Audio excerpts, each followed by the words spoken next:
you all very much for having me today. I promise to be brief, as I know we're all excited to get into the discussion. I think this is a perfect transition because you might be wondering, why are we going back to the Department of Early Care and Learning? Didn't we cover that already? I think, as you've heard, there are multiple barriers that stand in the way of adults being successful in adult literacy programs. And so rather than thinking about early learning or adult literacy, what I want to introduce today is this concept of how do we think about them together, or how maybe do we fund them together, coordinate them together, or think about them in a whole family approach.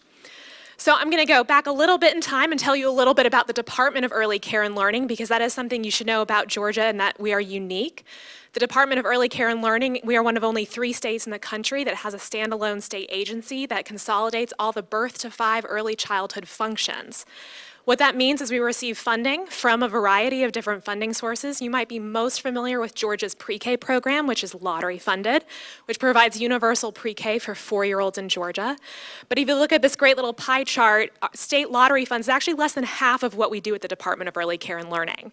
We also get significant funds to administer the state's child care subsidy program, which provides child care to around 50,000 children under the age of 5 each month. We also coordinate Head Start and early Head Start grantees, license child care, work on quality improvement efforts, and provide technical assistance around the state. So when you're thinking about what does early learning look like in Georgia, and when I say early learning, I'm thinking about the formal early learning opportunities. So before children begin kindergarten, where do they have access to formal early childhood education? And these are the main funding streams or ways the state provides access to early learning in a concrete way. We have our Child Care and Parent Services Program, which you might know as CAPS, which is the child care subsidy system, which helps low-income working families receive a voucher to help offset the cost of child care. We have Early Head Start and Head Start, which serve families below the federal poverty level with full day, full year, and full wraparound supports.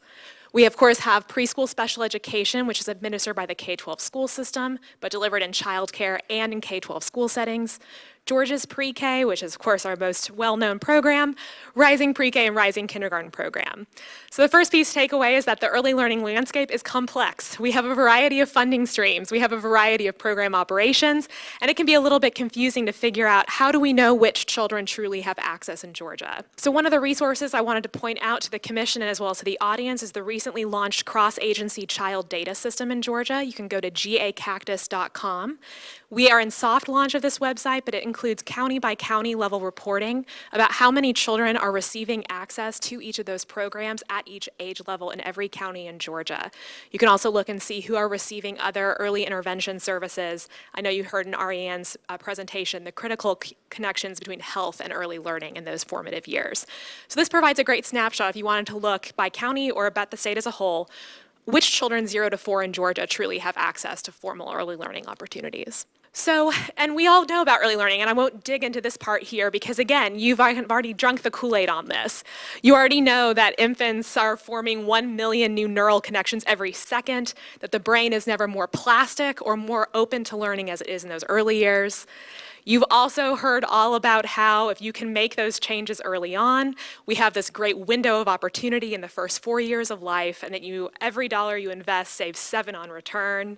And it's kind of what Frederick Douglass said, right? It's easier to build strong children than repair broken men. And a lot of times when we've talked about early learning, it's been with this kind of vocabulary. Say, invest $1 now, save 7 later. You know, provide high quality childcare now, you'll get high school graduates in 18 years. What I want to introduce today, though, is that there is kind of a new way of thinking about this work, that it's not just about the return on investment later on, but that investments in high quality early learning provide an immediate whole family impact that's influencing the way we work in Georgia.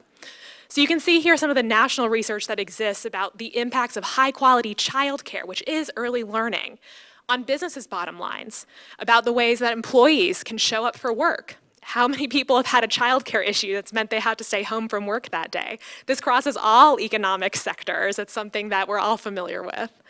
And we also know that in Georgia, it presents a very similar issue that we've already heard referenced today, where we have children that are growing up in families where there's a parent without a high school diploma, without an advanced degree, and that these children are also more likely to repeat these cycles of generational poverty if that's the case. And I think particularly relevant, though, to today's conversation is when we think, though, about some of those barriers that exist from our adult learners of being able to access the programs and services and education that we know lead to better life outcomes.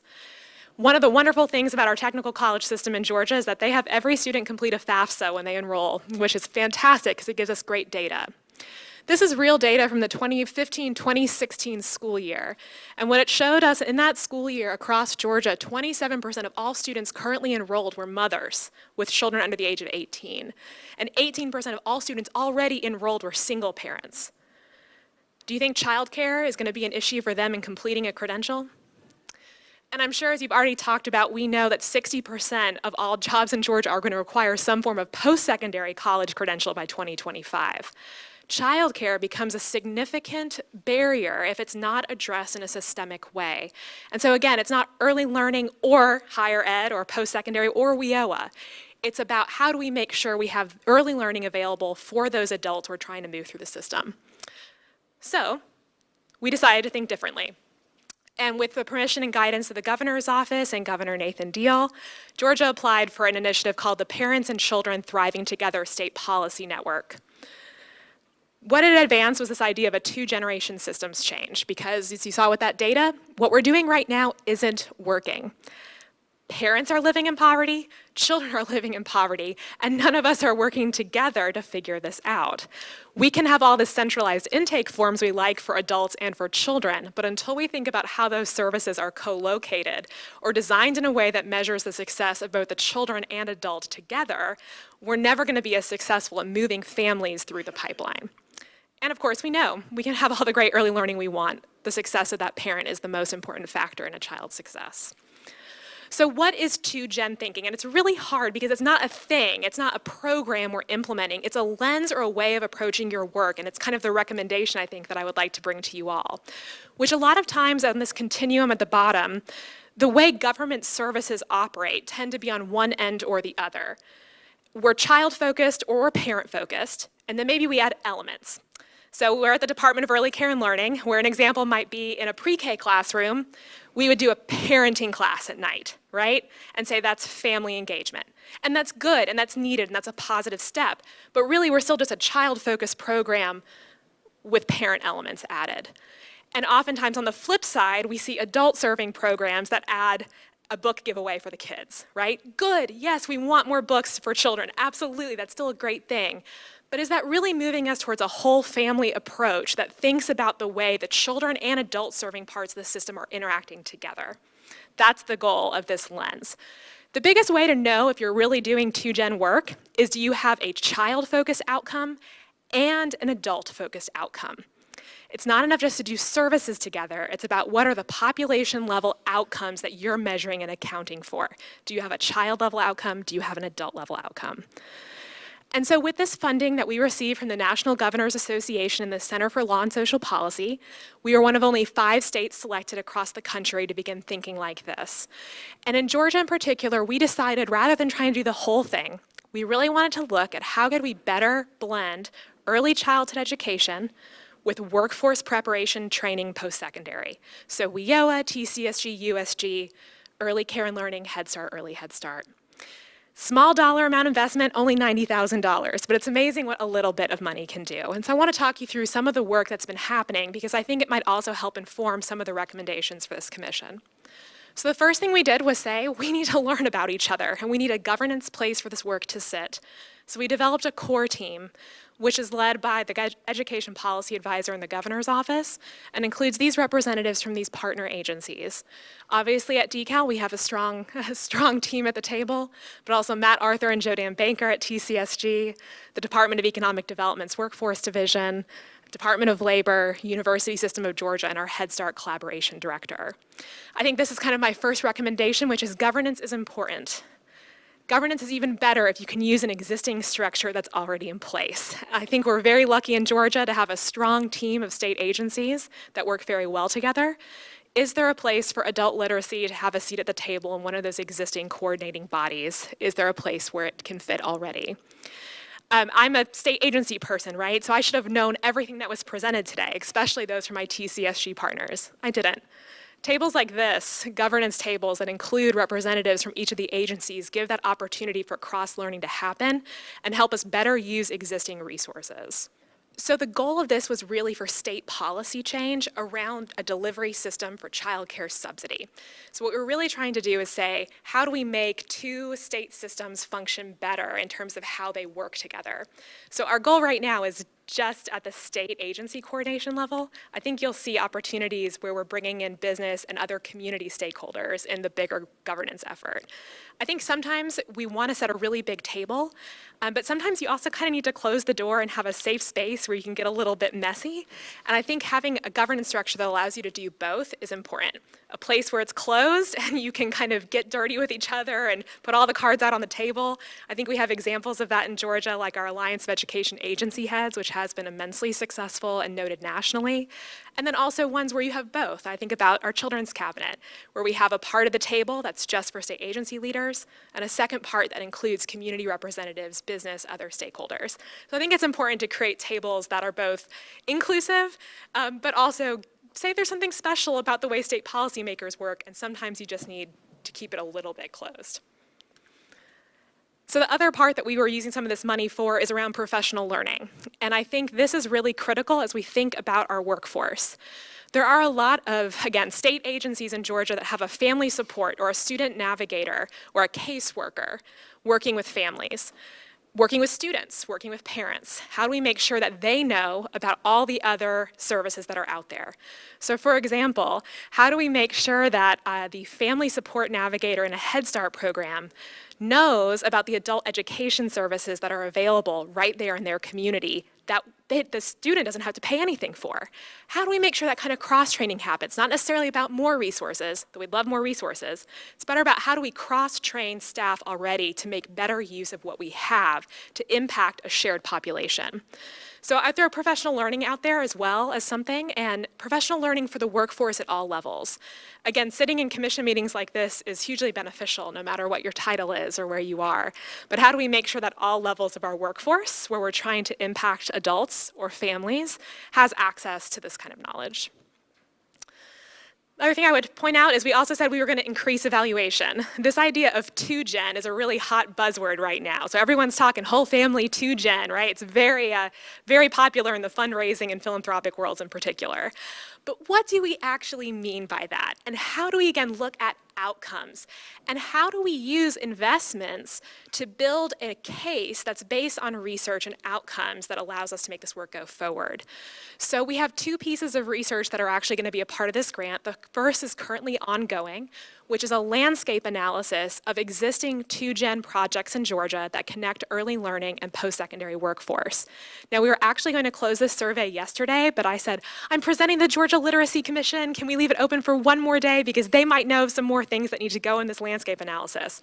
So if you are currently a part of a project that is impacting and connecting early learning with post-secondary and workforce preparation, I would invite you to complete the survey that is open here. And I think we're actually going to leave it open for one more week. We also have a little bit of money to put behind piloting some of these connections at the local level. So while I would love some more resources so that we can provide childcare for every parent in a technical college institution, or every parent that's trying to get their GED, or any parent that's even in a Board of Regents four-year institution, so that they can be successful and complete. What we want to look at right now is how can we better make some connections at the local level. So we've been including in some of our governance work some partners with Bibb County, Clark County, and the Clayton County Metro Atlanta area. And we'll be releasing some funds, not really via an RFP, but really more of a community planning process. How do we work with a community to say, how would you make these connections? What is the proposal you would advance? How would you make sure parents who are currently receiving child care subsidy know that they can go back to school for free if they go in a high demand career? How do you make sure that a student who's enrolled in Clayton State University, which serves a very high non-traditional population, knows that there's a Head Start program in their area where their child can get early learning for free? So how can we put a little bit of money out there, not that much, just $15,000, to help local communities make those connections to explore a 2-gen delivery option? So that would be my kind of final recommendation for the commission. Would love some more resources on both ends of the service delivery model. But where also might there be resources or even mandates that change the way we deliver services to hit both children and families together? Not early learning or adult literacy. Adult literacy and early learning delivered together intentionally for whole family impact. So that's the end of my presentation. Happy to take any questions and look forward to continuing the 2Gen conversation with all of you. Do we have any on a waiting list that are not currently being served? Yes, we have about 82,000 pre-K slots in Georgia. We serve around 82,000 every year. There's always a slight mismatch because where we have available slots is not necessarily where we have the demand for it. But one thing I would encourage you to think about with pre-K right now in Georgia, we hit about 60% of all 4-year-olds in the state, which is a very high service delivery. What the research is telling us, though, is that waiting till pre-K is too late. 0 to 3 access in Georgia is significantly worse. 10% of infants, 20% of 1-year-olds, less than 30% of 2-year-olds have access to an early learning environment. So again, would love more resources for pre-K, sure. But if you're really thinking about where are we doing well, pre-K is a place where we're doing pretty good. Where are the opportunities to increase access for 0 to 3 early childhood education is where we really see Georgia lagging compared to other states. And I actually have a handout with extra copies that shows where we are in terms of current service rates for all populations under 4. I'll be happy to share. A quick question about the your cross-agency coordination. Yeah. Very curious about that because how are you measuring that you're improving in that area? So do you have hard objectives? I mean, when I think about a business, if we're going to synergize and become more efficient, then we really have some strong expectations that we're going to reduce, confusion. We're going to maybe reduce positions if we need to make it easier for folks to work together. So, do you have any hard, tangible goals set that says that we are improving and providing better service? Yes, so a lot of our goals right now are about increasing awareness of existing services with some of our population. So one example, the Department of Early Care and Learning has a statewide call center and child care referral service. Anyone in Georgia is free to use it. You can go online, you can call and talk to someone. No matter what your income level is, where you live, we'll help you find child care in your area. We'll also help advise you about how to afford it. So this is a pretty valuable service, and we try and get the word out to everyone that this is free, available, it's always there for you, qualityrated.org or 1-877-ALL-GA-KIDS. Well, we weren't including this information in technical college orientations, right? And so if I just showed you that 25% of all of our technical college students are parents, well, instead of maybe trying to put our call center event staff all around the state of Georgia, what about if we just sent them to every single technical college orientation? Because we know 1 out of every 4 people at that event need that help. So is that an objective? Is that saying I'm getting 10% more kids into high quality early learning? No. But is that saying instead of my resources being scattered about where I really can't tell you what the impact is, I can tell you that instead we are making a concerted effort that every technical college student will know about how to find childcare in their area so that they can complete. So the objectives are more about that, about kind of smarter use of existing resources, because we know the longer term impacts on child outcomes, student persistence will take a little bit longer.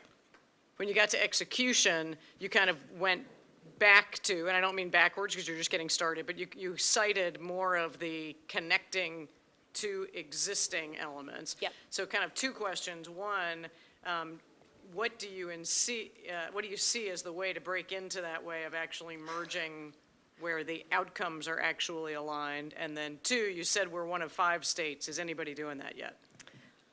Colorado, I would say, is probably the only state that has really aligned their outcomes framework for adult and child serving programs.